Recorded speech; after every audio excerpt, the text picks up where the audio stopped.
Library databases and Google together make an amazing duo in your research toolbox. But if Google Scholar is so easy, why isn't it the only tool that you need? The ubiquity of Google has spoiled us. It is quick and easy and always gives us something. But when it comes to scholarly and professional research, Google and Google Scholar have particular weaknesses and strengths you'll want to be aware of. One of the most obvious challenges of using Google Scholar as an original search for literature is its lack of precision. Like regular Google, it is simply a natural language search and simply retrieves what you have asked for. It lacks the indexing most traditional research databases have that lead you to exact subjects. You will also lack some of the limits and refining features databases will have.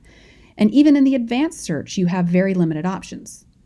Research databases allow you to limit by date ranges, subject areas, types of resources, and more. Google Scholar just has very basic limits. Not much there to help you filter through the thousands or even millions of results. Because of this lack of precision, you're left to wade through a lot more junk. Another shortcoming of Google Scholar as a research database is their broad definition of scholarly. In traditional research databases, the scholarly label is almost always attached to peer-reviewed journal articles from academic presses or university presses. Someone has vetted through the sources of the material and attached that label.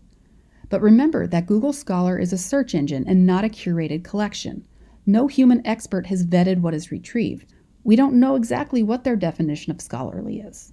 We see that it includes traditional scholarly journals, but we also know that it includes documents from .edu websites. That's great because it will find white papers and faculty manuscripts, but also will find student papers and other works in progress that may not have been reviewed yet.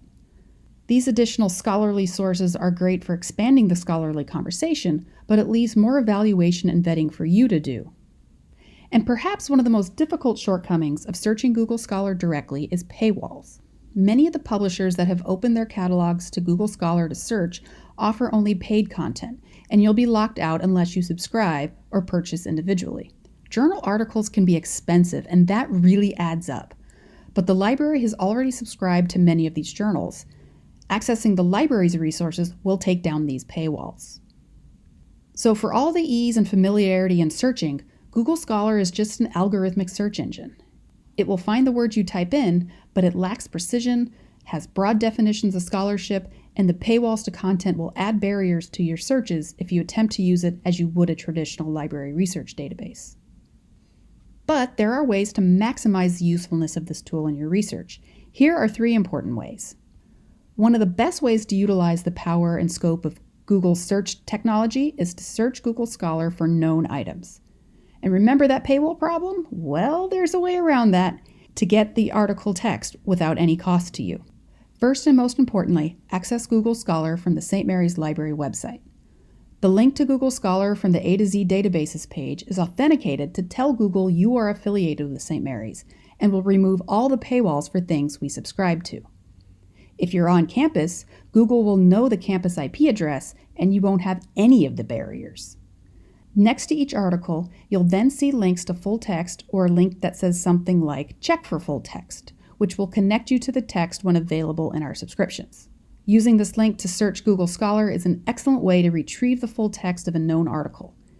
If you are looking through one article and find reference to another, head over to the authenticated Google Scholar. Type in the title and follow the links to see if you can access the full text. Also, when you do a search for a known item that you know is good for your research, you can also use some features in Google to expand your research to similar or related items. Note the related articles link. While not as precise as the controlled vocabulary of library databases, this is a way to see other articles that Google's powerful algorithm has decided are relevant. You may have the potential junk problem, but you may also find some hidden gems. And because the content is more than just traditional scholarly journals, you may find new, diverse points of view that haven't been reflected in the big journals yet. Again, more evaluation will be needed on your part, but you may get some sources that you may not have found otherwise. Also, Google Scholar makes citation chaining easy.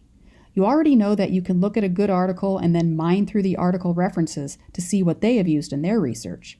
But you can also look for what has cited that original article you have too. Click that Cited By link to see other articles that have cited the particular article, again revealing potentially related and more recent titles. It's not an exact number. Some of the things have been double, triple counted, and not all the citations are other publications. But again, you may find some gems after your own evaluations. This is a great way to see how the scholarly conversation has continued since that first article was published. Overall, I like to think of research like fishing. Google Scholar is a big lake or ocean to catch some really great fish. But before going into the ocean, you'll need some preparation. You'll first need to bait your hook to be able to catch that big fish. Use the initial searches in the traditional, more precise library databases to collect some sample articles on target for your interest. Use those pieces as your bait. That will really help you catch and reel in more big fish from the Google Scholar ocean. As with all of your research, librarians are here to help.